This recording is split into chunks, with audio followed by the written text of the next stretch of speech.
Baik, Assalamualaikum warahmatullahi wabarakatuh. Ya, Waalaikumsalam warahmatullahi wabarakatuh. Waalaikumsalam warahmatullahi wabarakatuh. saya pantau ini semua ruangan sudah selesai ya untuk presentasi yang media promosi. Untuk filenya silahkan disimpan di Google Drive Anda masing-masing. Kemudian Anda bisa masukkan linknya, ya. Linknya itu bisa dalam bentuk komen bisa atau dalam bentuk file terpisah. Artinya Anda buat file MS Word, kemudian cantumkan linknya untuk video yang Anda buat, kemudian untuk PowerPoint-nya juga bisa, ya. Saya sudah maksimal di situ untuk penugasan ada 5 file yang bisa Anda cantumkan. Jadi silahkan kalau Anda mau mencantumkan kaitannya dengan tugas tersebut, bisa Anda Anda upload. Kalau untuk videonya memang kemungkinan kalau besar tidak bisa karena itu hanya maksimal 1 giga yang diperkenankan untuk di-upload. Jadi mungkin punya Anda bisa lebih dari 1 giga, tetapi caranya adalah seperti itu. Anda bisa buat satu file terpisah, cantumkan di situ link materinya yang sudah Anda simpan di Google Drive beserta videonya, kemudian nanti bisa Anda upload di tugas yang ke-10. Nah, untuk yang hari ini ya, sebenarnya ini ada materi yang bisa Anda baca. Oh iya, sebelum Anda baca materi, jangan lupa Anda mengisi daftar hadir. Di bagian atas itu ada, Anda lihat di Healthy, ya. Healthy di bagian atas daftar hadir untuk tatap muka yang ke-12. Tuh. Kalau ada yang namanya yang belum tercantum, mohon maaf, silahkan Anda koordinasi dengan dengan admin, ya, supaya Anda tidak dirugikan. Saya hanya daftarnya memang saya ngeceknya dari daftar yang sudah ada, jadi sekali lagi kalau yang belum ada namanya silahkan lapor ke Mbak Sinta atau ke Ada. Ya, ada daftar hadir yang tatap muka ke-12. Itu seperti itu. Kemudian untuk materi yang ke-12 ini materi saya yang terakhir. Ini berkaitan dengan promosi kesehatan gigi pada anak berkebutuhan khusus. Ini sebenarnya bisa berkembang, bukan cuma anak, ya, bukan cuma anak. Jadi Anda bisa kembangkan, dan mungkin kalau Anda berpikir kaitannya dengan tesis yang Anda susun, bisa Anda kembangkan bukan hanya anak, tetapi pada pasien berkebutuhan khusus. Nah, pasien berkebutuhan khusus ini bisa lebih luas. Nah, tetapi kalau kaitannya dengan materi ini kita hanya dibatasin hanya anak berkebutuhan khusus.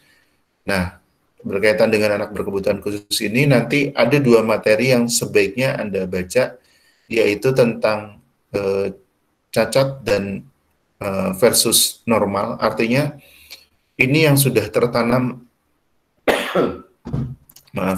sudah tertanam di pikiran kita tentang istilah cacat, dan ini tidak mudah merubah kosakata. Yaitu kita harus merubah menjadi difabel. Nah, ini Anda bisa baca nanti di materi cacat versus normal, kemudian tentang definisi anak berkebutuhan khusus. Nah, itu pengantar saya, dan saya memang tidak akan bertele-tele karena waktu kita hanya dibatasin, ini hanya sampai jam 10 dan sekarang sudah jam 9:04. Artinya sekitar tinggal 55 menit lagi materinya. Nah, hari ini saya sengaja di antara Anda sudah bergabung tamu istimewa kita ya. Jadi ini yang saya bilang ke Ardi, ini surprise buat Anda. Dan Anda biasakan kalau kita mau belajar, itu jangan hanya sekedar melihat yang tempat kita belajar itu grade-nya di level apa. Jangan seperti itu. Ya, seperti yang Anda ketahui, untuk terapis gigi dan mulut sendiri, ini sekarang ada berbagai level. Ya, artinya ada yang memang background-nya itu kalau sesuai dengan Permenkes 20, ada yang background-nya itu SPRG, masih ada yang SPRG. Kemudian ada yang D3, kemudian ada yang D4. Ini kondisinya yang ada. Nah, dari sini Anda sebenarnya juga bisa belajar, apalagi Anda sekarang sudah ada di level kalau untuk terapis gigi itu yang insya Allah kalau Anda lulus yang tertinggi yaitu yang S2 terapan. Meskipun untuk S2 terapan ini nanti Anda juga perlu mengingatkan, silahkan nanti Anda kalau mau mengusulkan perubahan peraturan Permenkes 20, karena di Permenkes 20 belum tercantum S2 terapan, silahkan Anda usulkan nanti kalau Anda punya hak suara, Anda berhak menyampaikan, hak menyampaikan. Artinya bukan kaitannya suara pemilihan, tetapi Anda berhak menyampaikan, berpendapat, itu berhak pada saat munas. Silahkan misalnya Anda punya perwakilan, Anda bisa titipkan di sana, atau Anda juga bisa hadir disampaikan. Untuk S2 terapan belum muncul, nah ini bagaimana silahkan Anda sampaikan. Itu pada saat munas, insya Allah keputusannya bulan Mei, jadi atau tidak untuk PT GMI akan melaksanakan munas ke-7 di Kalimantan Selatan atau di Banjarmasin. Nah, kita tunggu bulan Mei, tetapi kalau sesuai jadwalnya adalah bulan September 2021. Nah, ini ada event yang menarik, Anda bisa menyampaikan supaya S2 terapan juga bisa masuk di peraturannya terapis gigi dan mulut. Gitu. Nah, untuk hari ini, kenapa kok saya sampaikan kaitannya Anda tidak perlu melihat background-nya. Ini sengaja pemateri yang bahkan baru hari ini ya saya laporkan ke Prodi untuk dibuatkan surat untuk beliau itu, karena memang menghadirkannya juga susah karena berkaitan dengan waktu. Nah, ini silahkan nanti Anda bisa belajar juga ke pemateri ini. Jadi kita akan mendengarkan. Bahkan seperti saya pun masih terus belajar kaitannya untuk anak berkebutuhan khusus ini, ya.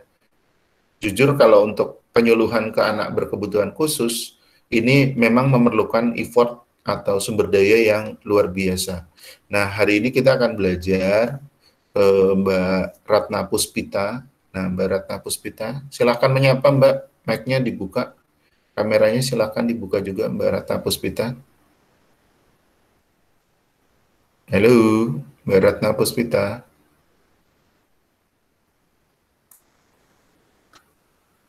Di daftar ada enggak? Sepertinya masih ada kok tadi. Oh, masih ada. Halo, halo. Oh, sudah itu. Halo. Suara saya masuk nggak, Pak? Ya, sudah. Sudah. Silahkan menyapa. Mikrofon. Nah, sudah, kameranya sudah. Nah, ini. Kalau videonya nyala? Ya, sudah. Nah, ini Mbak Ratna Puspita.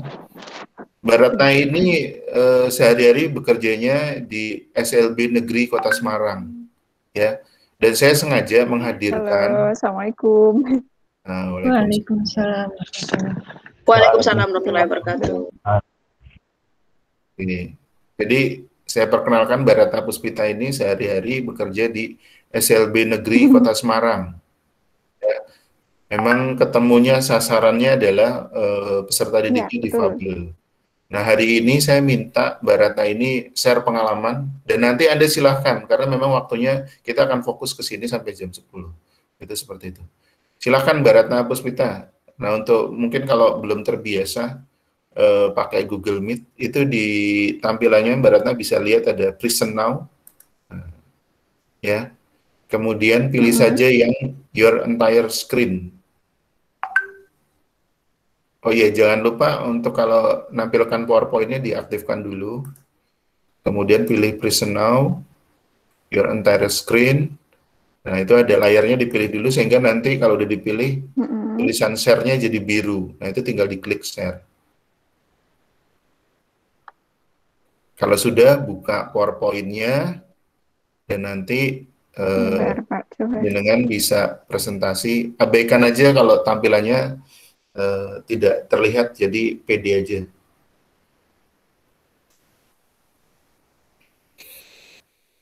Dan untuk mahasiswa silakan Anda juga, kenapa Pak Selur masih menggunakan Google Meet, tidak pakai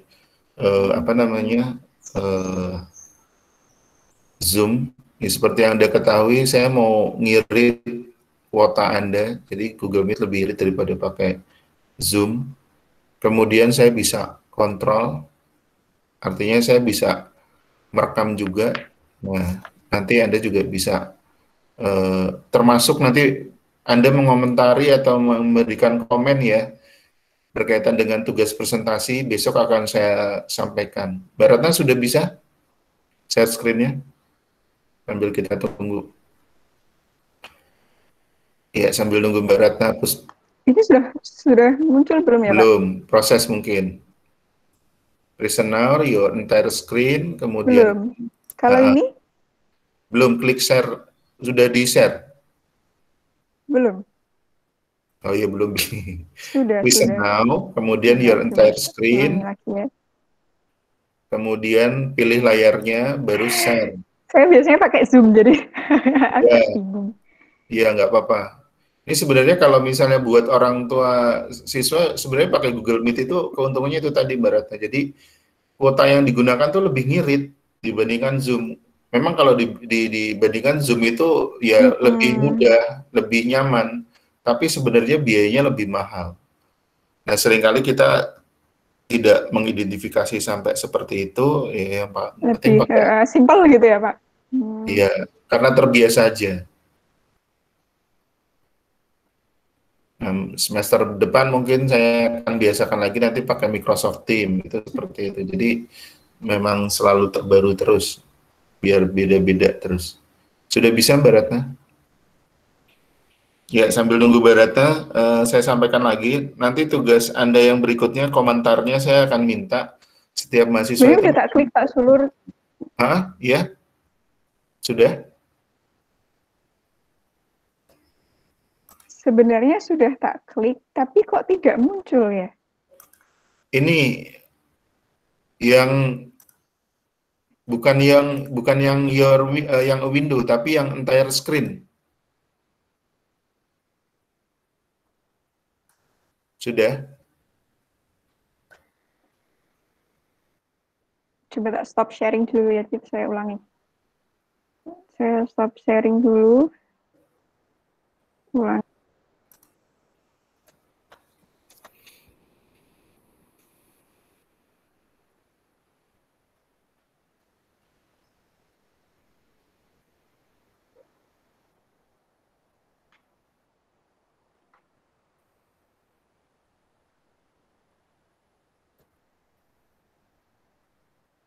Ya, sudah.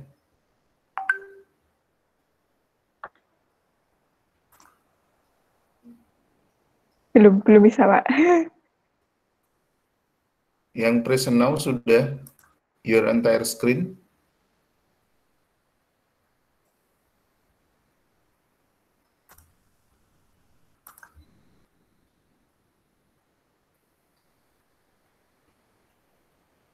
Maaf Pak, ini malah nggak bisa diklik. Nggak bisa diklik.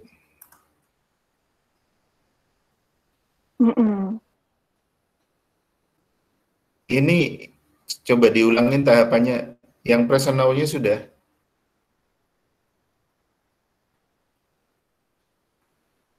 Tadi pas awal sudah, terus karena tidak bisa saya share, jadi saya stop sharing. Saya klik stop sharing di bawah button yang bawah itu, saya klik stop sharing. Terus waktu mau saya present now yang sekarang ini, diklik sudah tidak bisa Pak. Yang layarnya diklik dulu. Jadi dia kalau layarnya atau harus saya reload dulu? Nggak usah. Yang share your entire screen, itu kan di bawahnya ada gambar layar, itu diklik dulu. Kalau dia belum diklik, warnanya belum biru. Nanti kalau sudah biru, berarti sudah bisa share. Jadi kalau dia cuma your entire screen, nah itu layarnya dia... Ini Pak, coba tak fotokannya Pak ya.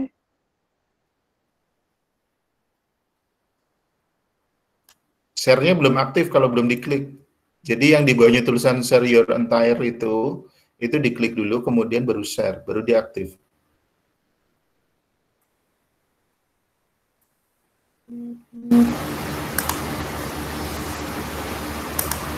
Sudah bisa?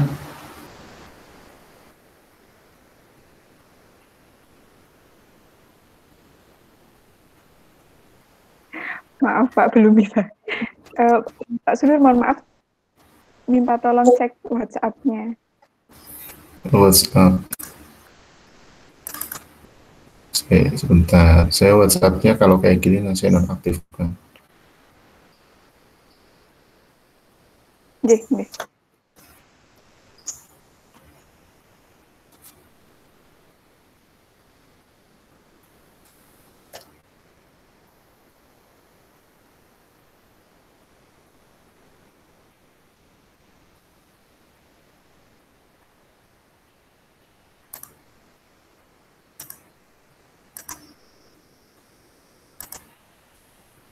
Oh, coba ini Mbak, apa namanya?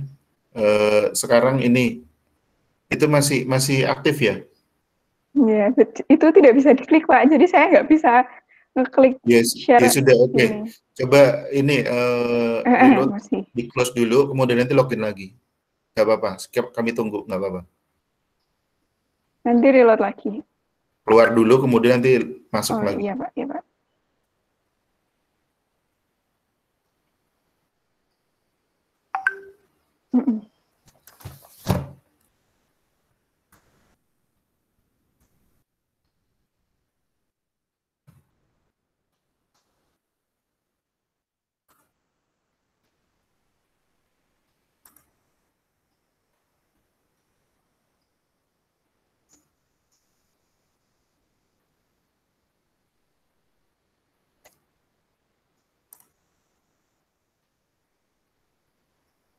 Ya, sambil menunggu ini Mbak Ratna keluar.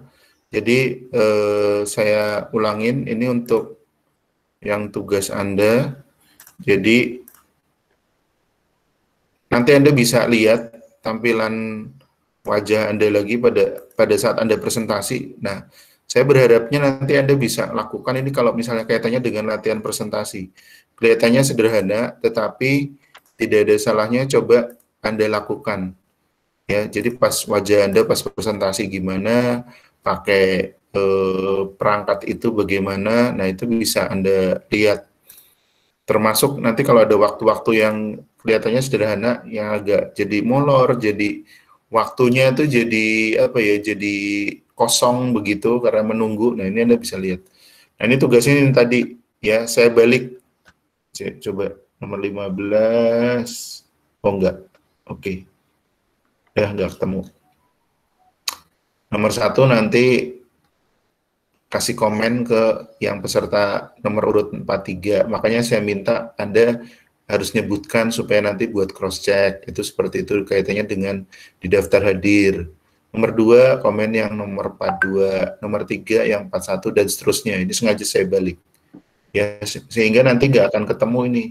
Coba nomor 20 nggak ketemu. Oke. Oke, nggak ada yang ketemu ini.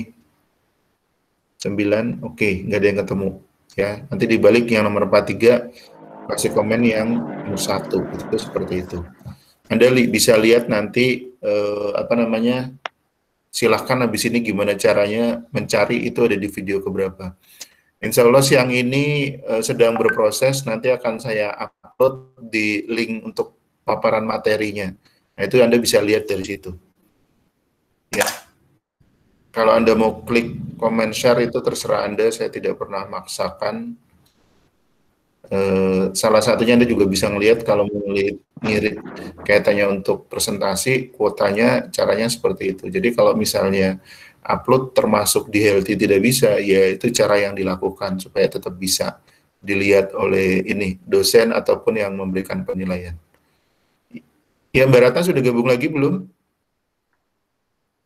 Sudah Pak. Oke, ya. Ini coba saya silakan. share Ini saya lagi stop ya. share. Ya, silakan dicoba. Ya.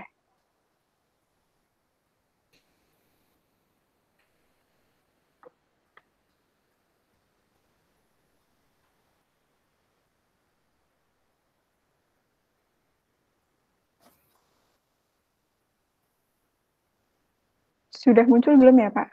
Belum, sedang proses.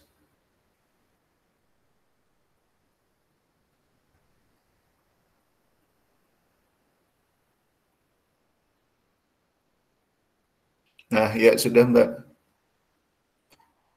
Sudah? Nah, sekarang dibuka Ya, ininya Mbak, alhamdulillah. yang PowerPoint-nya jenengan. Oke. Ya, sudah. Silakan Ya, print screen. Ya, share screen. Oke, silakan. halaman pertamanya sudah muncul ya?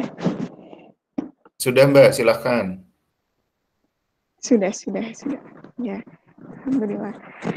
Ya, assalamualaikum warahmatullahi wabarakatuh. Waalaikumsalam Selamat warahmatullahi pagi. Waalaikumsalam warahmatullahi wabarakatuh. Waalaikumsalam warahmatullahi wabarakatuh. Iya. Selamat pagi. Saya panggilnya apa berarti ya? Rekan-rekan. Magister Sains Terapan TGM Poltekkes Kemenkes Semarang. Saya senang sekali sebenarnya ini kesempatan yang kedua. Tahun lalu sudah pernah diminta Pak Sulur juga untuk sharing juga pengalaman saya menimba pengalaman ya di SLB Negeri Semarang. Ya, jadi ini judulnya saya sharing saja ya, tidak bermaksud untuk menggurui karena sangat jauh sekali ilmu saya. Pengalaman pun masih kurang dari 2 tahun di sini. Jadi saya ini judulnya inginnya sharing saja. Gitu nggih. Ya, yang pertama mungkin kenalan dulu dengan SLB Negeri Semarang. Ada yang sudah pernah berkunjung ke SLB Negeri Semarang? Belum, Mbak.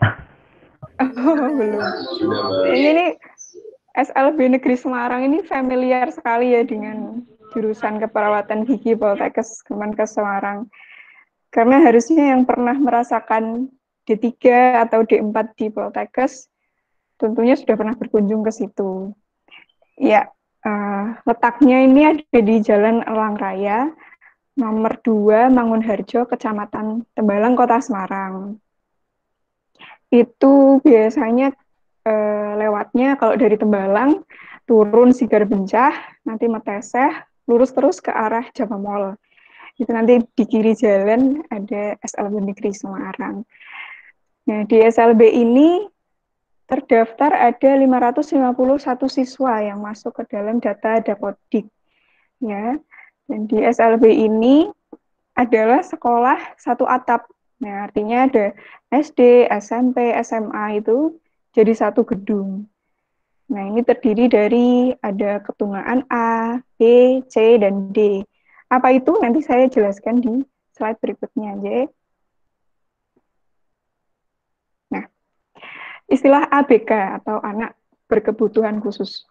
Jujur saya pertama kali dulu sekali mendengar ABK itu, kita pasti taunya anak buah kapal. Padahal itu ada singkatan lain ya, anak berkebutuhan khusus. Nah, pengertiannya secara umum yaitu anak yang mengalami keterbatasan atau keluarbiasaan baik fisik, mental, intelektual, sosial maupun emosional yang berpengaruh secara signifikan dalam proses pertumbuhan atau perkembangannya dibanding anak-anak lain. Ya. Biasanya kita mengenalnya dengan istilah yang sangat sempit ya. Secara kurang sopannya disebut dengan anak cacat. Padahal sebetulnya kita bisa melihat itu dengan pandangan yang luas dan lebih positif ya, bahwa anak-anak ini itu adalah anak-anak spesial, anak-anak istimewa yang memiliki kebutuhan khusus sehingga harus ditangani juga secara khusus ya, baik pendidikan maupun kesehatannya, tentunya dibanding dengan anak-anak lain pada umumnya. Selanjutnya, jadi anak berkebutuhan khusus ini mempunyai kebutuhan khusus secara sementara atau permanen dan atau kecacatan sehingga membutuhkan penyesuaian layanan pendidikan maupun kesehatan. Jadi kita tidak perlu menganggapnya sebagai sesuatu yang aneh. Sebenarnya itu juga kita dengan anak berkebutuhan khusus itu hidup berdampingan. Segala sesuatunya sama, hanya membutuhkan treatment yang lebih khusus sedikit saja. baik secara menurut UKGS berarti pelayanannya, mungkin juga komunikasinya, kemudian cara penanganannya, itu hanya lebih dikhususkan sedikit daripada dengan orang-orang umum pada umumnya ya.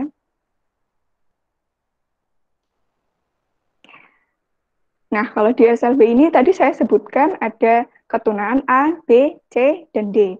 Itu maksudnya apa? Ini saya akan coba jelaskan. Jadi untuk ketunaan A, itu adalah anak-anak dengan berkebutuhan A atau AWAS. Berarti berhubungan dengan mata ya, atau disebut juga dengan tunanetra. Nah, anak-anak ini adalah anak-anak yang memiliki hambatan dalam penglihatan. Tunanetra ini dapat diklasifikasikan ke dalam dua golongan ya. Buta total atau blind dan buta sebagian atau low vision. Buta total berarti dia sama sekali tidak bisa melihat. Walaupun seberkas cahaya juga dia sama sekali tidak bisa melihat. Nah, berbanding balik dengan buta sebagian atau low vision itu dia masih bisa menangkap cahaya walaupun setitik. Ya, sehingga biasanya kalau kita lihat anak tunanetra gitu dia pasti akan gimana ya, memandangnya tuh agak miring-miring gitu karena dia nyari cahaya dari kelopak matanya dia yang di sudut-sudut itu biasanya. Makanya dia agak seperti memincingkan mata, terus dia agak miring-miring gitu, itu artinya dia sedang cari cahaya. Nah, untuk misalkan dia jalan di jalan atau diajak ngomong seseorang, mesti dia akan berusaha untuk mencari di mana orang itu gitu lewat cahaya. Kalau buta total sama sekali dia tidak bisa melihat. Kemudian yang kedua yaitu anak berkebutuhan B ya, bicara berarti berhubungan dengan telinga ya, tunarungu. Adalah individu yang kehilangan pendengaran meliputi seluruh gradasi atau tingkatan ya, baik ringan, sedang, berat atau sangat berat, yang mengakibatkan gangguan komunikasi dan berbicara. Jadi biasanya anak-anak yang tunarungu ini juga sekaligus anak-anak yang memiliki gangguan berbicara ya. Jadi bicaranya tidak jelas, kayak A, I, U, E, O-nya itu artikulasinya tidak jelas karena mereka tidak bisa belajar itu karena tidak bisa mendengar. Ya, kemudian yang C ya, atau singkatannya cerdas, jadi berhubungan dengan sistem otak kita ya, atau dengan tunagrahita. Adalah individu yang memiliki kecerdasan di bawah rata-rata dan disertai dengan ketidakmampuan dalam adaptasi perilaku yang muncul selama masa perkembangan. Kalau anak tunagrahita berarti kita mengenalnya dengan anak-anak yang memiliki IQ di bawah rata-rata ya. Mereka itu memiliki IQ antara 20 sampai 70. Kalau anak normal biasanya sudah di atas 100 ya, 110. Range-nya antara seperti itu. Kemudian ketunaan D ya, daksa atau gerak adalah individu yang memiliki gangguan gerak yang disebabkan oleh kelainan neuromuskular dan struktur tulang yang bersifat bawaan, sakit atau akibat kecelakaan ya, termasuk di dalamnya yaitu CP atau cerebral palsy, amputasi, polio, dan lumpuh. Nah, ini ada dua jenis lagi, namun ini tidak termasuk dalam golongan. Maksud kami tidak digolongkan sendiri ya. Di SLB itu cuma ada 4 golongan, tapi di antara 4 golongan ini juga ada yang bersekolah di situ, di antaranya ada anak autis. Ya. Anak autis ini sebenarnya berbeda dengan anak tadi yang grahita ya. Karena secara kalau misalkan berkunjung ke SLB itu secara fisik sebenarnya mereka terlihat. Jadi anak-anak tunagrahita itu sebenarnya kalau dari fisik seperti normal, seperti biasa, seperti kita, akan terlihat ketika sudah mulai diajak berbicara, ya. Jadi kalau anak tunagrahita itu mereka menangkapnya lambat gitu, diajak bicara, ditanya apa gitu, bisa dijawabnya apa gitu. Karena kemampuan otak untuk menerima informasi itu sangat lambat. Nah, untuk anak autis ini biasanya juga apa namanya? Ada yang terlihat secara fisik, ada juga yang tidak. Biasanya mereka agak kurang fokus. Jadi apa tangannya gerak terus atau apa namanya bicara terus tapi cepat, yang kita nggak tahu itu tuh mereka bicara apa, terus apa ya nggak mau duduk. Nah itu ciri-ciri anak autis biasanya gitu ya, tidak tanggap dengan orang lain, gerakannya berulang-ulang. Terus kalau kita ajak bicara gitu ya, kita tatap matanya dia selalu menghindar, dia nggak bisa apa namanya fokus ke kita gitu. Misalkan namanya siapa ya, Asep, blablabla, dia pasti akan memalingkan matanya, gerak-gerak terus seperti itu. Terus ada juga yang menderita Down syndrome ya. Down syndrome ini adalah kelebihan kromosom genetik yang menyebabkan keterlambatan perkembangan dan intelektual. Anak DS juga memiliki penampilan wajah yang khas ya, keterlambatan perkembangan juga, terus bentuk rahang dan gigi yang khas, berisiko memiliki kondisi medik GERD, hipotiroidisme, dan cacat jantung bawaan. Autis dengan Down syndrome ini juga berbeda. Khususnya dapat kita lihat secara fisik. Anak-anak Down syndrome ini sangat mudah dikenali karena biasanya mereka memiliki wajah dan fisik yang hampir sama. Jenisnya itu hampir sama. Kalau ingin lihat mereka, cari aja di internet ya, anak-anak Down syndrome. Pasti akan apa namanya? Fisiknya itu tidak jauh berbeda gitu dengan teman-temannya. Ya, wajahnya datar ya, matanya agak sipit gitu, terus agak miring ke atas ya, biasanya kulitnya juga putih kayak Cina gitu, telinganya lebih kecil ya, rahangnya juga kecil. Kalau misalkan saya pernah beberapa kali memperhatikan anak-anak yang menderita Down syndrome itu, ketika dibuka rahangnya itu dia bentuknya tapi panjang, jadi kecil gitu, jadi giginya itu apa ya, crowded-nya parah sekali, jadi otomatis giginya banyak yang rusak karena di samping mereka tidak bisa apa namanya menjaga mandiri ya dalam merawat diri ya, karena memang seperti itu apa namanya secara fisik ya, ciptaannya itu ya seperti itu, jadi akan memperparah kondisi gigi dari anak dengan Down syndrome. Saya juga pernah bingung karena waktu itu sudah berusia 8 tahun, kalau tidak salah itu kelas 2, namanya Fauzan. Terus dia dibawa ke UKGS ya dulu waktu sebelum pandemi, posisinya giginya goyang, yang desidui. Kemudian desidui incisivus ya, gigi seri, terus gigi seri permanennya sudah tumbuh. Tetapi karena anaknya ini Down syndrome, dan menurut cerita dari gurunya itu dulu pernah dibawa ke UKGS juga, dan mengalami trauma. Saya kurang tahu traumanya apa, tapi mengalami trauma, jadi sangat takut dengan peralatan gigi. Buka mulut saja itu merayunya harus panjang dan lama. Akhirnya, dan keluhan orang tuanya itu kalau akhirnya dia nggak mau makan karena giginya sakit, karena goyang itu. Saya mau tidak mau, karena dulu saya berdua dengan teman saya, mau tidak mau akhirnya sedikit dengan dijagal gitu, karena mengingat apa namanya, ya kita tahu resikonya pasti akan memperparah trauma. Tapi dengan apa namanya keluhannya tidak bisa makan, terus mengeluh sakit, menangis, itu akhirnya kita memutuskan untuk oke, daripada kasihan dia nggak bisa makan, nanti malah memperparah sakitnya. Akhirnya kita memutuskan untuk dicabut. Nah, alhamdulillah bisa. Waktu itu berontak, terus saya sempat diludahi, ditendang perutnya, itu sudah pemandangan yang biasa di SLB ya.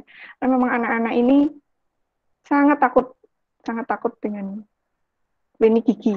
Oleh karena itu memang keputusan Poltekkes untuk menghibahkan programnya ya dulu. Jadi UKGS ini programnya dari Direktur Poltekkes yang dulu ya, kalau tidak salah tahun 2016 saya namanya diprogramkan ke SLB. Ini adalah keputusan yang sangat tepat karena di samping anak-anak itu takut pelayanan, kalau diantrikan di puskesmas atau rumah sakit sudah barang pasti ditolak atau bahkan disugestikan untuk balik lagi besok ya Bu, balik lagi besok ya Bu, karena itu anak-anak susah sekali dan memakan waktu yang lama. Dan otomatis antriannya mereka kan panjang, jadi nggak akan bisa menunggu. Akhirnya ditunda lagi, ditunda lagi, ditunda lagi. Sementara kan kalau sakit gigi semakin ditunda kan prosesnya akan juga memperparah kondisi giginya. Seperti itu. Nah, semakin tahun berdasarkan cerita dari guru-guru, ketunaan itu semakin kompleks ya. Artinya maksudnya tidak cuma menderita satu jenis ketunaan saja, tapi kita semakin tahun semakin menerima siswa-siswa yang memiliki tuna ganda. Jadi kecacatannya itu ganda. Nah, seperti ini ya. Ini yang difotoin namanya Alham. Ini kelas A12, sekarang sudah lulus. Ini dari tunanetra. Tapi Alham juga menderita tunagrahita. Jadi Alham itu dia low vision. Nah, low vision yang saya katakan tadi, coba perhatikan matanya ya. Jadi dia selalu miring-miring gitu, bola matanya tuh selalu ke samping-samping karena dia cari cahaya gitu. Sehingga bisa jalan, bisa tahu ada orang atau ada benda di depannya, itu dia cari-carinya dengan kelopak matanya itu miring-miring ke samping-samping. Terus juga dia tunagrahita ya. Yang ini kelihatan dari fisiknya, dia ya khas gitulah kalau tunagrahita itu. Nah, kalau ini UKGS SLB Negeri Semarang, kurang lebih pemandangannya ya, penampakan kliniknya adalah seperti itu. Kalau dulu gedungnya, kalau sekarang masuk ke SLB itu gedungnya ada di ruang kepala sekolah. Terus kemudian sekarang dipindahkan ya di samping gedung tunanetra. Lanjut. Ya. Jadi tim dari UKGS itu ada saya sekarang ini ya, dibantu dengan Mbak Dani. Beliau adalah lulusan S1 Kesehatan Masyarakat. Dulu tahun 2019 saya sebenarnya dibantu dengan teman saya, Mbak Yulian Rizka Pratiwi. Pasti beberapa dari teman-teman ada yang kenal ya. Namun beliau tahun 2020 bulan Februari memutuskan untuk resign dan sekarang bekerja di klinik di Jogja, klinik swasta. Nah, sekarang timnya dibantu dengan Mbak Dani. Ini walaupun bukan dari terapis gigi, tapi beliau ya dapat menyesuaikan karena juga berasal dari kesehatan. Ya, walaupun rumpun ilmunya beda, tapi alhamdulillah bisa menyesuaikan.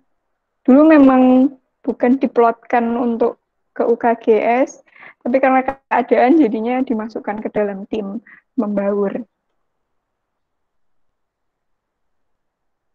Informasi pribadi kita skip aja ya. Pokoknya saya lulusan debat keperawatan gigi Poltekkes Semarang tahun 2019.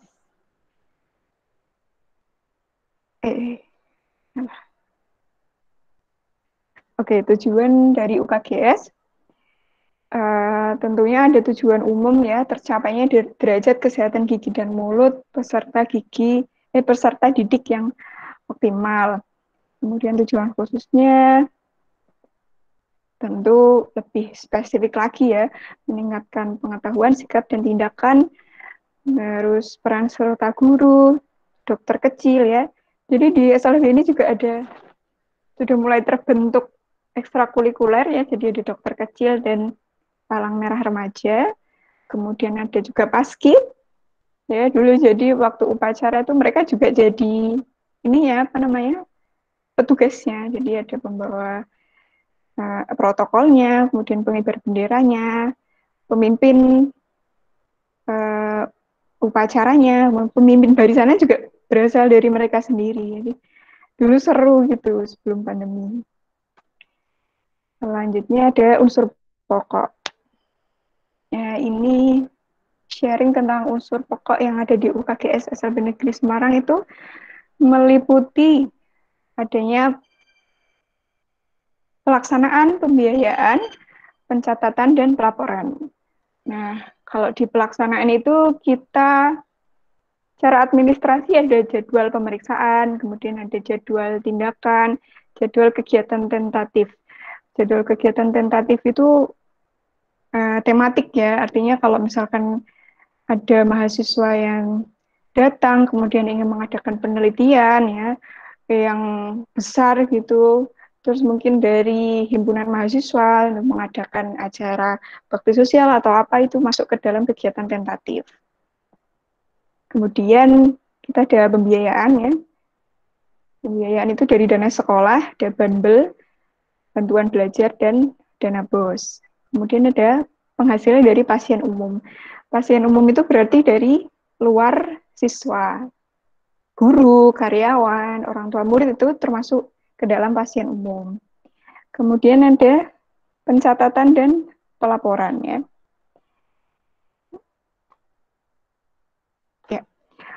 Yang pertama ada kartu pemeriksaan kesehatan gigi siswa. Tentu ya harus dibikin karena untuk membantu pengingat dan administrasi supaya tertib harus ada kartu pemeriksaan kesehatan gigi siswa. Kemudian kita rekap ke dalam buku registrasi ya. Ada harian siswa dan harian umum. Kita bedakan antara siswa dengan pasien umum, kita bedakan. Kemudian ada daftar pelayanan dan besaran sumbangan pelayanan pasien umum. Kemudian ada surat rekomendasi dan surat rujukan. Nah, ini tadi untuk jadwal kunjungannya. Jadi antara pemeriksaan dan jadwal tindakan itu berlanjut.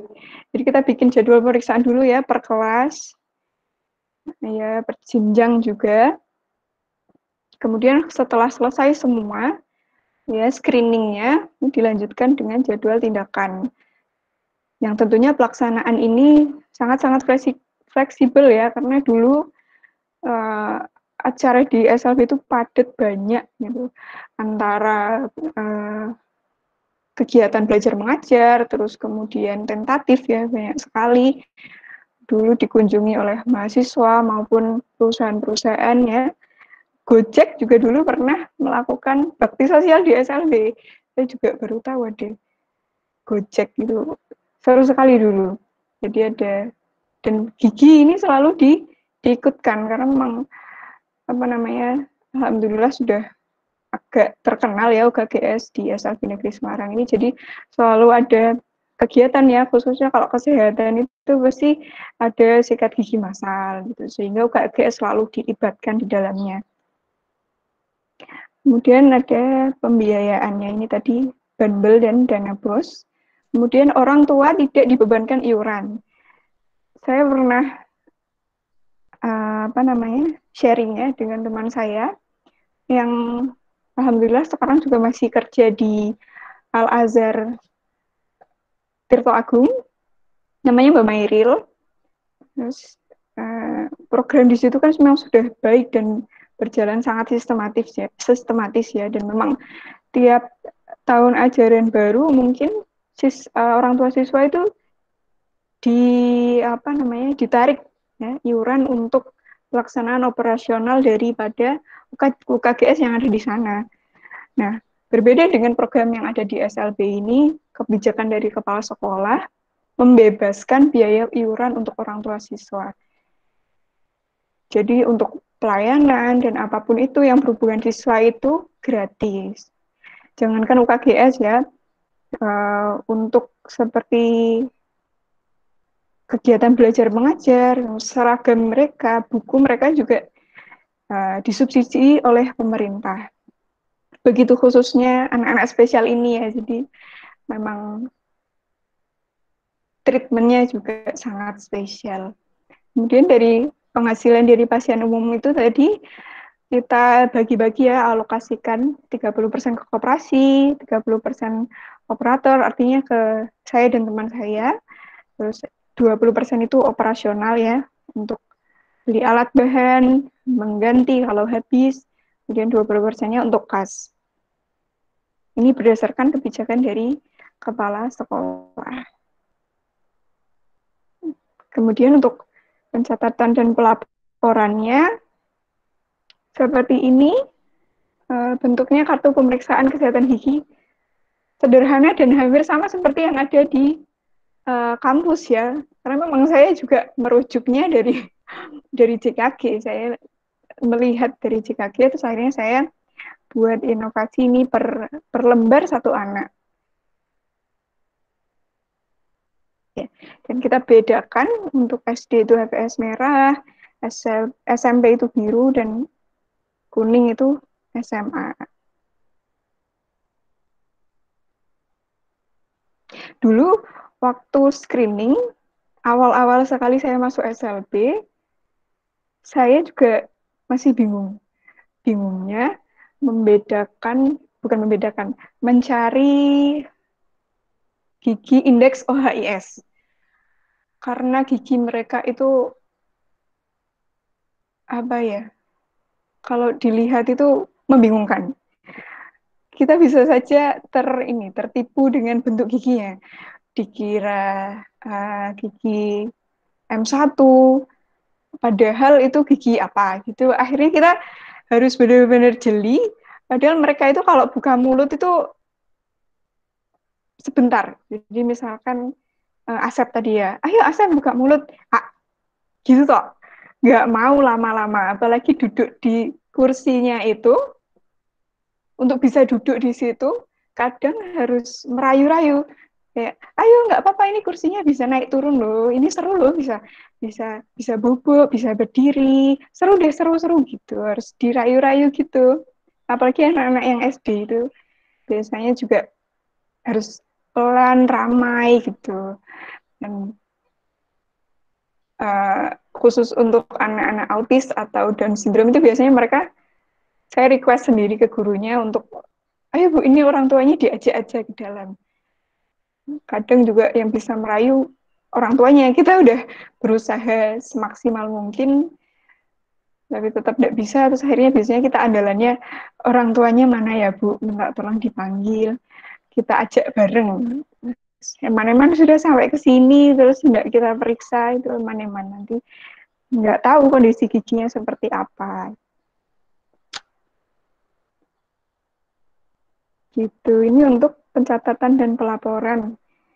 Yang tadi ya, buku registrasi harian siswa, di dalam buku itu ada nomor, nama, kelas, terus diagnosa, tindakan, dan keterangan. Nah, ini untuk pasien umum, agak sedikit lebih lengkap ya, jadi ada alamat, nomor HP, terus ada sumbangan. Nah, kenapa kita namakan sumbangan?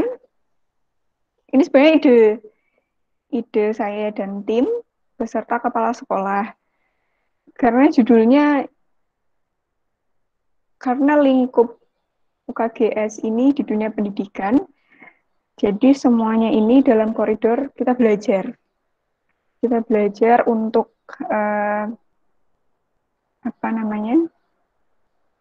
menyisihkan sedikit uang untuk sesuatu yang bermanfaat ya, bermanfaat besar untuk diri kita sendiri ya, khususnya di bidang kesehatan gigi. Akhirnya kita namakan dengan besar sumbangan. memberikan tarif. Dulu namanya tarif, jadi daftar tarif ya pelayanan di UKGS bla bla bla bla. Tapi kemudian diganti ya, akhirnya judulnya sekarang besaran sumbangan pasien. Nah di sini sangat ini ya, sangat apa namanya, jauh ya di bawah standar umum. Karena itu tadi kita belajar untuk menyisihkan uang untuk sesuatu yang bermanfaat besar dari diri kita. Jadi ada pemeriksaan ya, terus ada penambalan gigi menggunakan GIC, kemudian ada pencabutan gigi susu ya dengan anestesi topikal, kemudian ada visur sealant dan scaling. Nah, kalau ini adalah surat rekomendasi dan surat rujukan. Kedua fungsinya sebenarnya sama ya, untuk di bawah ketika periksa ke pelayanan yang lebih lanjut, jikalau kasusnya itu tidak bisa ditangani di UKGS. Ya, seperti tadi penambalan GIC yang boleh kita tangani, itu kan satu permukaan dan kalau berdasarkan Permenkes itu maksimal KMD. Nah, di apa namanya, nanti saya kalau salah diralat ya Pak Sulur, mohon maaf, saya juga tidak hafal. Tapi kalau di SLB ini berhubung dengan bahannya, ya. Jadi bahan penambalannya itu cuma ada base, sub-base dengan penambalan permanen GIC. Jadi kita batasi sampai dengan itu. Kalau sudah lebih dari itu, biasanya kita akan memberikan surat rekomendasi ya bagi siswa yang diantar oleh guru. Jadi kita beli surat rekomendasi yang dimana surat ini nanti tujuannya ke orang tua siswa. Ya, karena orang tuanya tidak bisa hadir ke UKGS, jadi surat pemberitahuan itu nanti kita sampaikan lewat surat rekomendasi kepada orang tua bahwa Ananda Asep ini ya dari kelas ini keluhan giginya ini, agar membawanya ke dokter gigi atau puskesmas. Kemudian kalau surat rujukan ini kami berikan untuk anak-anak yang diantar langsung oleh orang tua. Nanti surat rujukan ini ditujukannya langsung ke dokter gigi ya dengan keluhannya bla bla bla bla. Seperti itu. Jadi sama tapi tujuan sasarannya saja yang berbeda. Nah, ini untuk kasus yang ditangani, seperti yang tadi saya sebutkan, ada penambalan GIC dan lain sebagainya. Anestesi topikalnya menggunakan kloretil dan benzotop. Selain itu kita tidak bisa karena ya itu terkait dengan bahan. Jadi kita kalau sudah ada gigi goyang, persistensi, kemudian giginya persistensi tapi tidak goyang, kita sudah, mohon maaf, tidak bisa karena memang harus dengan alat ya, dengan disuntik, sehingga nanti kita tulis itu surat rekomendasi atau surat rujukan, dan kita beri edukasi lagi ke orang tua atau gurunya supaya segera membawa ke vaskes lain. Nah, dalam pelaksanaannya ini tentu ada kendala ya. Untuk dalam program itu tidak akan semuanya itu mulus-lus. Jadi ada kendalanya baik dari sekolah, anaknya, maupun dari guru. Ya. Dari sekolah itu sarana dan prasarana yang sederhana. Walaupun kita sudah bisa melakukan pelayanan berdasarkan demand, ya, permintaan, tapi ketersediaan alat dan bahan ini memang sangat masih minim, sehingga pelayanan yang kita berikan juga sederhana itu tadi, seperti penambalan, ya, pencabutan juga masih menggunakan anestesi topikal, dan scalingnya kita sudah pakai ultrasonik, sehingga nggak capek-capek. yaitu yang modern ultrasonik, terus kita sudah juga menggunakan suction, jadi lebih mudah dan cepat. Selanjutnya, kesesuaian kompetensi TGM dengan harapan sekolah. Ini ada cerita lucu. Jadi dulu ada siswa yang kecelakaan, jatuh gitu di depan sekolah, terus dia lukanya sobek. Dibawalah ke UKS ya, karena UKGS ini satu gedung dengan UKS. Dibawa ke UKS, kemudian ini, Mbak Ratna ini sobek, tolong dijahit ya. Saya diem gitu waktu itu. Setelah sudah ditangani, bla bla bla bla, terus akhirnya dibawa ke puskesmas. Saya sempat kemudian dipanggil ke kantor kepala sekolah. Gitu. Terus disuruh untuk menceritakan kronologi tadi karena lumayan cukup rame ya, karena yaitu jatuh terus sobek sehingga berdarah gitu. Terus saya suruh menceritakan bla bla bla bla. Terus kepala sekolah itu tanya, "Loh jenengan itu tidak bisa jahit toh?" Terus saya bilang, "Ngapunten Bapak, saya ini perawat gigi. Dulu memang ada kuliahnya, tapi saya tidak mendalami secara khusus. Jadi saya tidak bisa melakukan prosedur penjahitan luka sobek seperti tadi. Kalau seperti itu lebih khususnya untuk perawat umum." Nah, jadi ada misunderstanding ya antara kompetensi TGM dengan harapan sekolah. Taunya kalau perawat, judulnya perawat itu bisa semua. Ya memang bisa, tapi saya tidak ingin mengambil resiko itu. Jadi mending dibawa ke puskesmas supaya lebih bisa tertangani dengan semestinya. Gitu. Jadi penting ya kalau misalkan kita bekerja ya khususnya di UKGS yang notabene itu berbeda jauh dengan lingkup kita ya, kita kesehatan. Nah, beliau ini adalah pendidikan, memang harus dijelaskan sejak awal bahwa kompetensi kita itu A, B, C, D, E, Bapak. Mungkin selain ini bisa, tapi tidak jauh-jauh dari kompetensi ini. Nah, sehingga tidak ada misunderstanding seperti pengalaman saya itu. Ya, kemudian ada kendala dari anak, yaitu tadi ada mood, kondisi anak yang cepat sekali berubah, kemudian ketakutan ya, anak yang tidak terbendung sampai kadang nangis, terus mereka marah,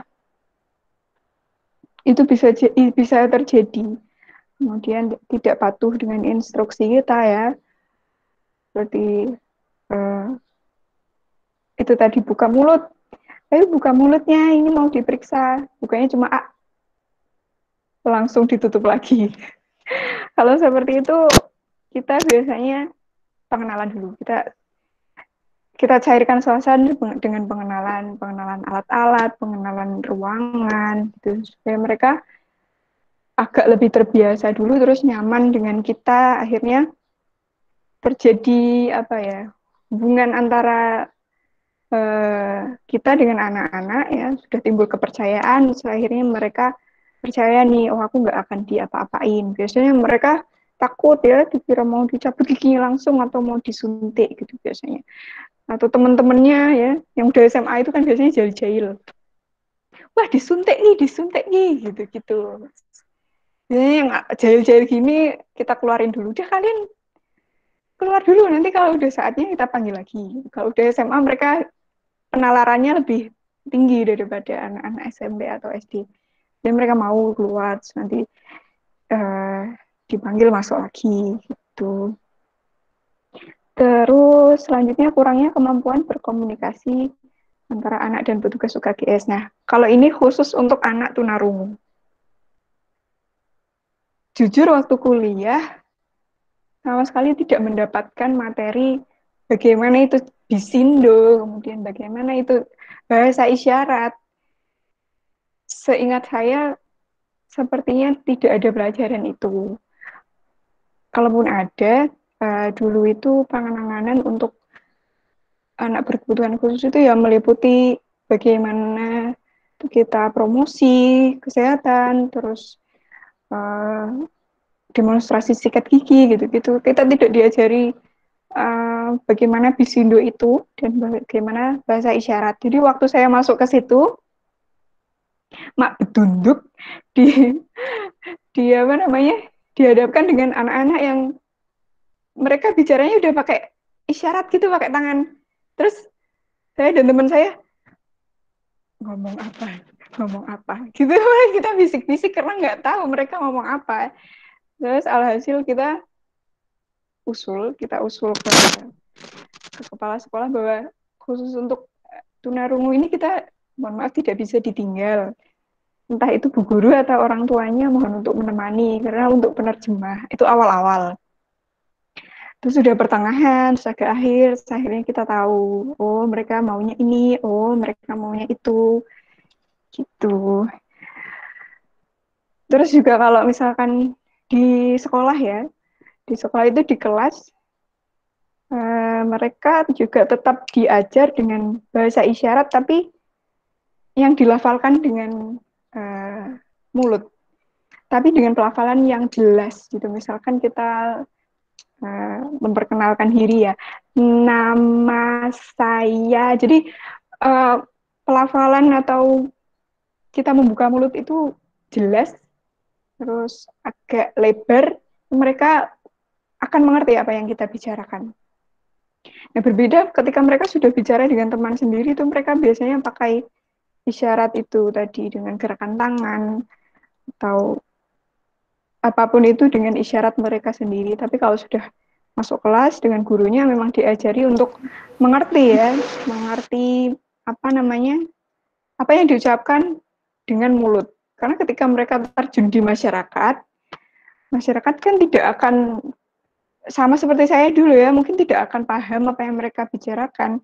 Jadi dalam mumpung masih pendidikan ini mereka diajarkan untuk mengerti apa yang orang-orang umum ini berusaha untuk omong dengan mereka. Gitu. Kemudian dari sisi guru, ya, sering terjadi kesalahpahaman antara guru dan petugas UKGS. Ini biasanya terkait dengan, ya ini yang kedua ini, jadwal per kelas itu kadang sudah dijadwalkan di hari X, ya, kemudian guru ini tidak bisa, terus minta di reschedule hari X, padahal sudah ada guru lain di jadwal itu. Jadi seringnya kendala-kendala itu yang terjadi, tapi itu alhamdulillah selama ini bisa tertangani. Ya, ini di antaranya ada dokumentasi sebelum pandemi. Ya. Ini ada video, semoga bisa di-play. Oh, nggak bisa. Oh, nggak bisa ya? Linknya mungkin juga ini nggak bisa ya, Pak? Saya sedikit potong. Ini ternyata diskusinya menarik ya untuk teman-teman yang pasca, dan ini saya berharap bisa jadi bisa, Pak. Oh, itu bisa. Ya.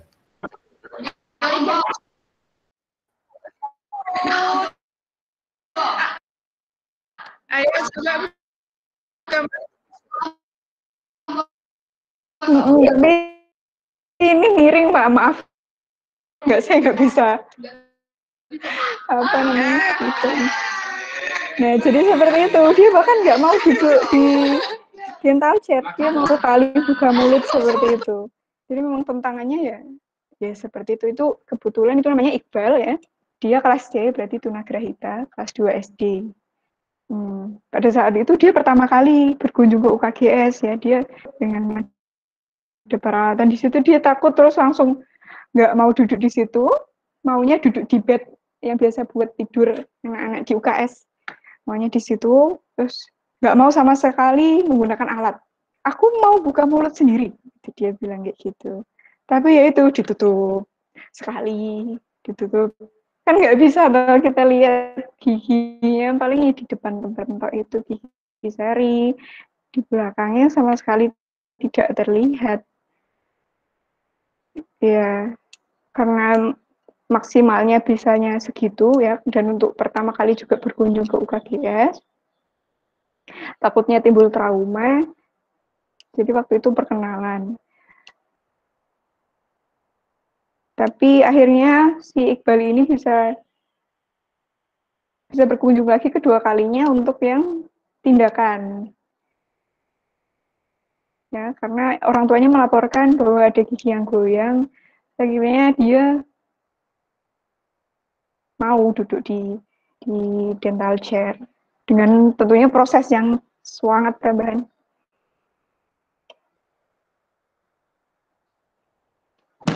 Mas Ulur? Iya, gimana Mbak? Mungkin Pak Sulur mau menambahkan tadi Pak yang mohon maaf tadi kepotong video. Ya, ini ya kaitannya dengan jam tatap mukanya dulu sebentar. Ardi, ini kalian jam 10 jadi ada materi? Iya Pak Sulur, ada jadwal dengan Bu Priwi. Oke, baik. Mungkin kita cut dulu ya Mbak Ratna. Tapi saya berharap mungkin ada satu atau dua pertanyaan dari teman-teman mahasiswa. Silahkan, apa yang mau disampaikan di ke Mbak Ratna? Ya, silahkan.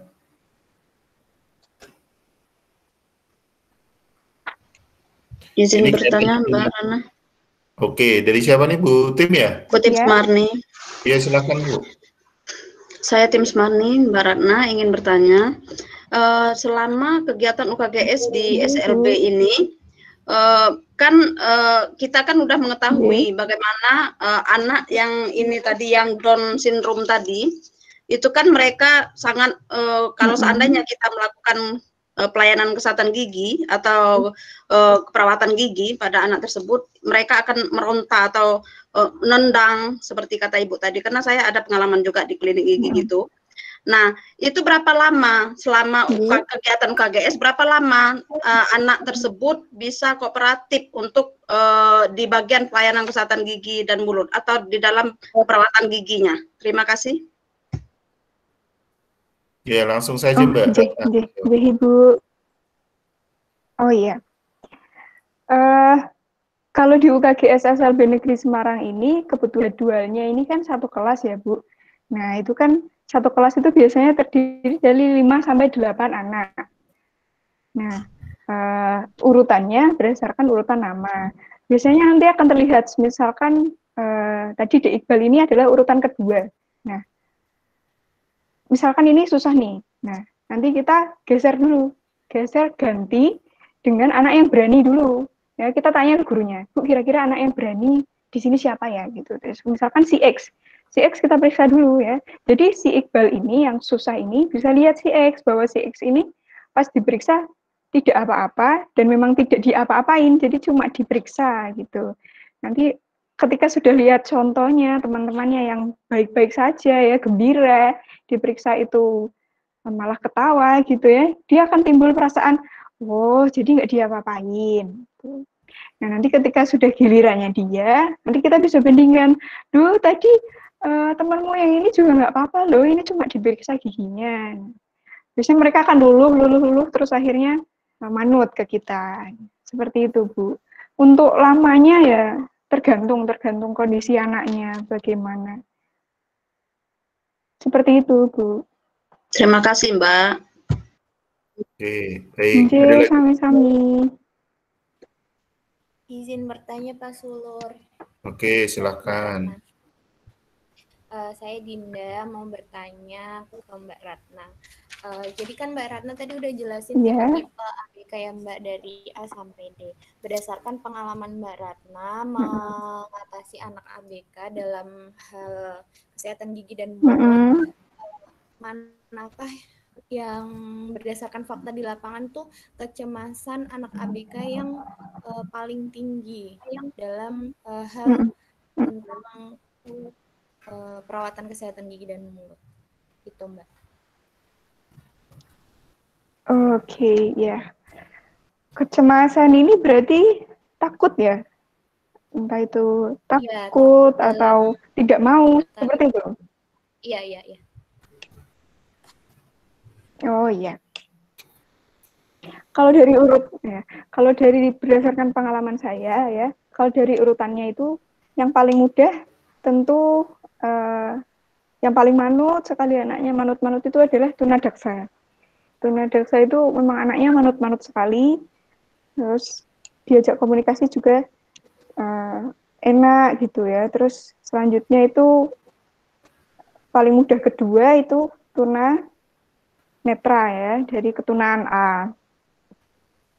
Karena di samping mereka tuh bisa lihat apa yang kita lakukan, mereka juga mereka bisa mendengar ya, karena A itu biasanya dia menggunakan pendengarannya lebih baik daripada yang lain ya. Jadi kata per kata itu benar-benar didengarkan dengan baik sama mereka. Walaupun mereka tidak tahu apa yang akan kita lakukan, tapi dengan penjelasan ya bahwa ini nanti diperiksa ya menggunakan ini namanya kaca mulut, mereka bisa pegang ya. Ini namanya sonde, alat buat kita lihat giginya gitu. Nanti ini buka mulutnya ya, kita cuma mau lihat giginya itu. Mereka diberi pengertian seperti itu, mereka sudah tahu dan tenang. Kemudian yang selanjutnya ini adalah B. Karena B ini bisa melihat ya, terus juga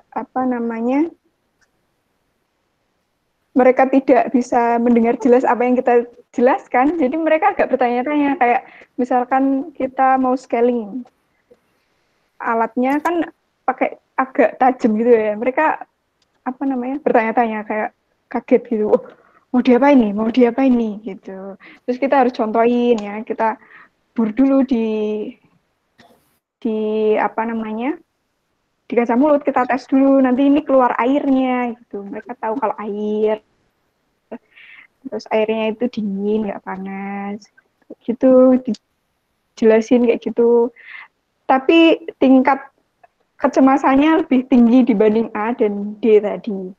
Kemudian yang terakhir yang paling susah itu tentu yang C ini, yang kompleks tadi, yang tunagrahita ya.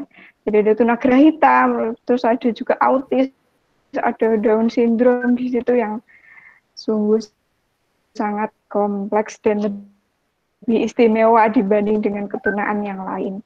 Jadi jawabannya ada di tunagrahita menurut pengalaman saya. Seperti itu, Dek Dinda.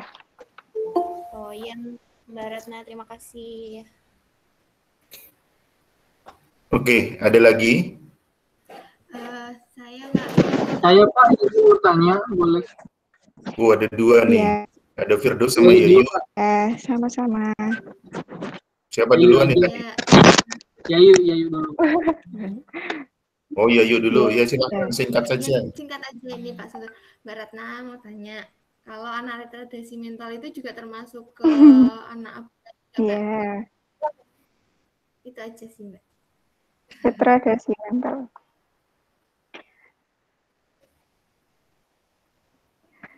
Oh iya, itu masuk. Mungkin kalau di SLB lebih tepatnya masuk ke kelas C ya. Jadi kalau pengelompokan kelas itu dipersempit lagi dengan ada rombongan belajar. Nah, biasanya itu ketika masuk ke sekolah itu ada tim assessment namanya. Jadi ada semacam wawancara gitu untuk memastikan tingkat keparahan daripada ketunaan yang diderita ya. Misalkan ada C, itu nanti ada grade-nya. Saya kurang paham sih grade-nya apa, tapi ada grade-nya, ada penilaiannya gitu. Nanti dimasukkan kemana itu berdasarkan dengan grade-nya. Nah, untuk retardasi mental itu, setahu saya dimasukkan ke dalam kelompok tunagrahita tadi. Kemudian sejauh yang saya tahu itu untuk rombelnya selalu digradasi. Jadi ada anak yang dalam satu rombel itu biasanya ada anak yang tenang, kemudian ada yang suka tantrum, terus ada yang biasa saja. Itu biasanya satu kelompok. Jadi ketika tantrum ini, yang tenang ini nanti nggak akan ketular dengan yang tantrum. Kalau yang tantrum ini dimasukkan ke dalam yang tantrum, sekali tantrum nanti gurunya dia kewalahan ya, keributan, jadi nggak bisa nangani yang ini tantrum juga. Jadi kita gradasi seperti itu setahu saya kalau di SLP. Seperti itu ya. Iya, makasih Mbak Ratna. Itu dulu Rombel itu rombongan belajar ya, maksudnya dalam satu kelas. Jadi jangan aneh dengan, kalau yang secara umum tuh memang bilang rombel gitu. Terus tadi apa tantrum itu yang bermasalah. Gitu ya Mbak Ratna ya. Berarti Yo, satu iya, lagi tantrum Firdaus. itu Habis itu kalian, tantrumnya tadi gimana ya yuk? Tantrumnya tadi itu ini Pak. Berarti tantrumnya tadi berarti beda-beda. Iya, tantrum itu dia apa namanya? Bisa dipengaruhi dari konsumsi makanan ya. Jadi yang memperburuk keautisan anak-anak itu biasanya juga dipengaruhi oleh makanan. Jadi anak-anak itu sebenarnya untuk yang untuk yang autis itu sebenarnya mereka dietnya harus menghindari gluten sama kasein. Gluten itu yang roti, kue gitu, gandum gitu. Terus kasein itu yang produk susu dan olahannya kayak keju, mentega. Biasanya kalau anak-anak makan yang mengandung itu akan memperparah gejala keautisan itu ya, yang diwujudkan dengan tantrum. Jadi dia bisa teriak-teriak, terus dia bisa ngamuk ya, gurunya dijambak gitu ciri-cirinya biasanya. Makanya dalam satu kelas itu digradasi, ada anak yang tenang, anak yang biasa aja, terus ada anak yang tantrumnya itu bisa parah itu karena itu. Karena kalau yang suka tantrumnya ini dikumpulin jadi satu, ketika yang anak ini tantrum mempengaruhi teman yang lainnya. Nanti kalau sama-sama tantrum akhirnya pecah itu kelasnya. Gitu, akhirnya digradasi tadi. Tantrum itu masalah individual gitu loh. Yang paling sederhana tadi anak autis itu nggak boleh makannya yang karbohidrat tinggi, coklat. Wah, itu dia akan hiperaktif itu. Itu sederhananya. Iya, hiperaktif. Tuh, ya. Terakhir ya Firdaus sebelum ditunggu Bu Triwi ini menarik ternyata ya. Firdaus. Ya, pertanyaannya masih berhubungan dengan pertanyaan Ibu Tim, tapi saya lebih mengarah ke semuanya Mbak Ratna. Biasanya kan seperti anak yang tunagrahita ya, biasanya dia tertutup orangnya kan. Jadi untuk melakukan pendekatan, untuk melakukan treatment kepada anak tunagrahita itu tidak semestinya harus untuk di pertemuan pertama kita harus melakukan tindakan. Apakah harus dilakukan pertemuan pertama, kedua, ketiga yang seperti pada anak normal umumnya sebelum melakukan tindakan, atau memang harus prosedurnya emang kalau memang sudah darurat ya laksanakan. Tetapi kan dari yang Mbak Ratna tadi bilang akan berefek kepada trauma, efek trauma kepada siswanya seperti itu. Jadi mungkin kalau ada efek trauma, untuk tindakan berikutnya itu akan ada penolakan kembali dan mungkin ya lebih parah dari penolakan sebelumnya seperti itu. Mungkin ada teknik atau kiat-kiat yang dilakukan oleh Mbak Ratna untuk mencegah hal itu bisa terjadi. Terima kasih. Oh iya, ya. Iya seperti yang saya jelaskan tadi ya, kita juga dilema ini mau keputusannya gimana, mau ditunda lagi atau kita persiapkan untuk tindakan. Dulu saya juga dilema dengan teman saya, tapi karena berhubung orang tuanya ini udah optimis bahwa hari ini bisa, yuk saya bisa nemeni, terus karena anaknya ini sudah sakit sekali ya, sampai kesulitan untuk makan, ya sementara kan dia harus makan ya untuk kegiatannya, untuk tenaganya, terus akhirnya kita memutuskan untuk oke, bismillah. Dengan tentunya kehati-hatian ya, walaupun memang harus sedikit dipegangi ya, karena memang ya ada yang penolakannya itu benar-benar penolakan gitu, dan kalau dijelasin itu kan dulu memang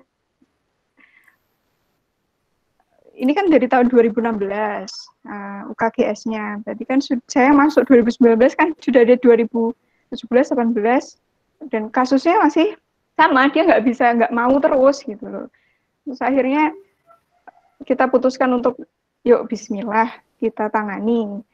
Kita tahu resikonya bahwa nanti pasti akan terjadi penolakan karena kita tidak akan bisa memastikan dia maunya kapan kan. Mungkin kalau kita tidak tindak sekarang, besok masuk lagi, kita tidak akan menjamin si anak ini mau atau tidak jika ditunda minggu depan. Nah, terus akhirnya kita putuskan hari itu juga kita cabut giginya. Seperti itu. Memang dilema sekali. Tapi dengan dukungan itu tadi ya, orang tuanya mendukung ya, mengizinkan. Ya, jangan lupa juga kalau setiap tindakan harus ada informed consent-nya. Ini tadi belum sampai ke informed consent-nya. Jadi ada surat buktinya. Jadi kalau ada sesuatu terjadi dengan anak ini bahwa sudah ada buktinya nih bahwa kedua pihak ini sudah sepakat untuk dilakukan tindakan. Seperti itu. Baik Mbak, terima kasih. Oke, sami-sami. Oke, ini untuk teman-teman mahasiswa, mohon maaf ya, ini ternyata ekspektasi saya di luar dugaan. Saya pikir 1,5 jam itu tadi sempat kepotong juga cukup, ternyata kurang ya. Baik, terima kasih Mbak Ratna ya untuk pencerahannya. Jadi memang ya, ini yang bisa kalian pelajari juga, bagaimana kita mau menyampaikan informasi itu jadi sesuatu yang menarik. Kalau misalnya saya menyampaikan tentang anak berkebutuhan khusus, kalian pasti saya yakin 1000% kalian akan bosan. Itu seperti itu. Karena apa? Pasti berkaitan dengan teoritis sekali. Nah, kaitan teoritis sebenarnya Anda juga bisa belajar. Itu. Anda makanya materi-materi bisa Anda lihat di Healthy yang sudah saya upload. Nah, tetapi berkaitan dengan pengalaman, ini kan ternyata sangat jauh berbeda kalau memang yang yang terlibat secara langsung itu atau yang menekuni yang saya ajak. Nah, inilah sehingga tadi yang saya bilang, bahkan kemarin saya bilang lewat Ardi, saya ngasih surprise ke Anda. Ini surprise-nya. Ya. Jadi seperti yang tadi di awal saya sampaikan, kita belajar itu tidak perlu melihat background-nya dulu. Karena kalau memang namanya praktisi, dia menggeluti, ini sangat jauh berbeda dengan kalau dia hanya teoritis saja. Bahkan seperti saya pun juga bisa belajar lagi ke mahasiswa saya, ke murid saya seperti Mbak Ratna ini. Jadi jangan malu kalau memang kita harus mengakui kaitannya untuk belajar harus seperti itu. Nah, kemudian juga saya informasikan, ini karena waktunya terbatas, silahkan saya izinkan kalau kalian nanti mau komunikasi dengan Mbak Ratna, nanti lewat Ardi saya akan kasih kontaknya, dan perlu saya sampaikan beberapa mahasiswa pasca juga sebenarnya sudah membuat prototipe alat bantu berkaitan dengan media edukasi untuk kesehatan gigi dan mulut pada anak berkebutuhan khusus. Nah, ini mungkin kalau ada yang tertarik, silahkan Anda pelajari lebih lanjut, kemudian kaitannya dengan di kondisi di lapangan, silahkan kalau mau diskusi, mau komunikasi dengan Mbak Ratna. Nah, untuk materi-materi tadi yang sempat terpotong berkaitan dengan kondisi yang di lapangan, bagaimana tadi yang mau disampaikan, silahkan nanti secara pribadi bisa bertanya langsung ke Mbak Ratna. Gitu ya Mbak Ratna Puspita ya? Oke, Pak Sulur siap. Iya. Saya mohon maaf Mbak Ratna, ini saya cut karena memang mereka sudah ada jadwal sebenarnya jam 10 tepat tadi. Tapi ini sampai 24 menit karena ternyata materinya kalau saya lepas tadi, ini masih mau diskusi terus ini. Belum selesai ini. Jadi ternyata... ini masih tersisa sekian slide ternyata. Ya, nggak apa-apa. Ini saya selalu bertele-tele. Enggak. Jadi nggak apa-apa. Jadi ini dan kalau untuk Mbak Ratna saya apresiasi sudah jauh berbeda dari yang pas pertama. Dan mudah-mudahan saya berharap Mbak Ratna juga tidak bosan-bosannya memberikan informasi berkaitan dengan pengembangan keilmuan terapis gigi dan mulut, khususnya kalau di Mbak Ratna itu kan di anak berkebutuhan khusus. Itu seperti itu. Dan untuk pasca Insyaallah Pak Sulur. kami juga akan memberikan perhatian juga kaitannya untuk ini sebenarnya tadi ya untuk mahasiswa ya, rekan-rekan mahasiswa ya, bukan hanya anak berkebutuhan khusus, tetapi ada pasien berkebutuhan khusus. Nah, untuk pasien atau klien berkebutuhan khusus ini bisa berbeda lagi kondisinya. Ada yang bisa di rumah sakit, ada yang di masyarakat, itu juga berbeda-beda. Dan silahkan nanti ini bisa Anda identifikasi jadi bahan referensi baru berkaitan dengan kalau tugas Anda mau dikaitkan dengan tesis yang Anda susun. Dan untuk 4 kali tatap muka ini, saya berharap materi-materi yang saya berikan bisa memberikan inovasi kepada Anda, bisa memberikan penyegaran kepada Anda, sehingga Anda akan lebih mantap lagi apa yang akan Anda susun berkaitan dengan tugas akhir nanti. Itu seperti itu. Dan ini sekalian lagi di bagian akhir untuk pembelajaran, untuk anak berkebutuhan khusus saya tidak akan memberikan penugasan, tetapi masih ada satu tugas, kaitannya Anda mereview atau memberikan komentar untuk materi yang dibuat oleh teman Anda.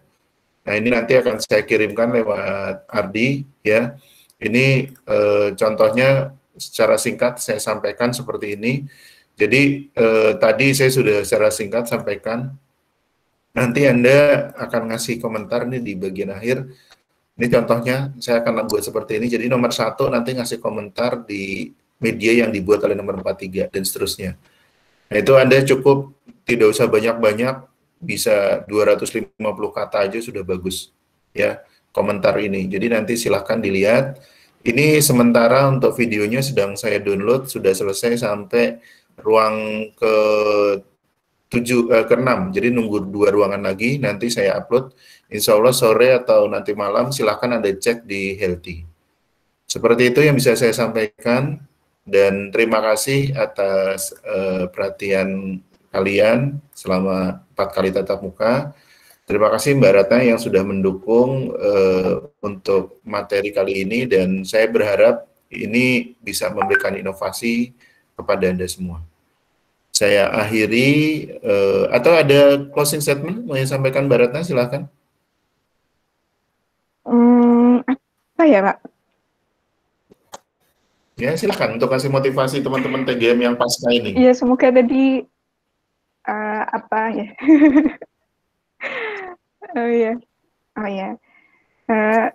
Ini sejujurnya saya juga dulu bercita-cita untuk melanjutkan ke S2 ini Pak. Cuman waktu dan biayanya waktu itu memang ya digunakan untuk kegiatan yang lain.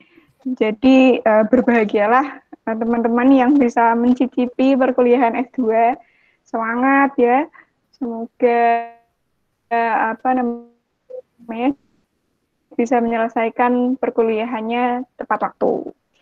Semata hanya pengalaman saya selama kurang lebih 2 tahun menimba ilmu dan pengalaman di SLB. Lebih kurangnya saya mohon maaf ya atas penyampaian saya. Mungkin ada salah-salah kata ya, atau tadi mohon maaf apabila ada saudaranya yang namanya Asep ya, saya sebut-sebut. Mohon maaf, itu cuma contoh saja. Ya. Terima kasih, semoga bermanfaat. Selamat menjalankan ibadah puasa di bulan Ramadan ini. Assalamualaikum warahmatullahi wabarakatuh. Waalaikumsalam warahmatullahi wabarakatuh. Makasih Mbak. Terima kasih banyak Mbak Ratna. Ya. Oke, terima kasih untuk semuanya untuk materi ini. Silakan Anda ambil hikmahnya, dan pada saat nanti Anda studi sudah selesai, dunia Anda berikutnya memang sebagian besar adalah di dunia yang pasiennya di dunia pendidikan terapis gigi dan mulut. Silahkan Anda bertebaran cari lembaga pendidikan kesehatan gigi, dan kalau memang Anda di pelayanan, sekarang sudah di pelayanan, pasnya itu bukan di pelayanannya tetapi di level manajerial, itu seperti itu. Demikian, terima kasih untuk perhatian Anda. Saya akhiri, mohon maaf kalau ada kata-kata yang saya salah yang saya sampaikan selama saya memberikan materi ini. Terima kasih. Assalamualaikum warahmatullahi wabarakatuh. Waalaikumsalam. Terima kasih Pak Sulun. Ya, Warahmatullahi sama-sama. wabarakatuh. Ya, masih saya tunggu lagi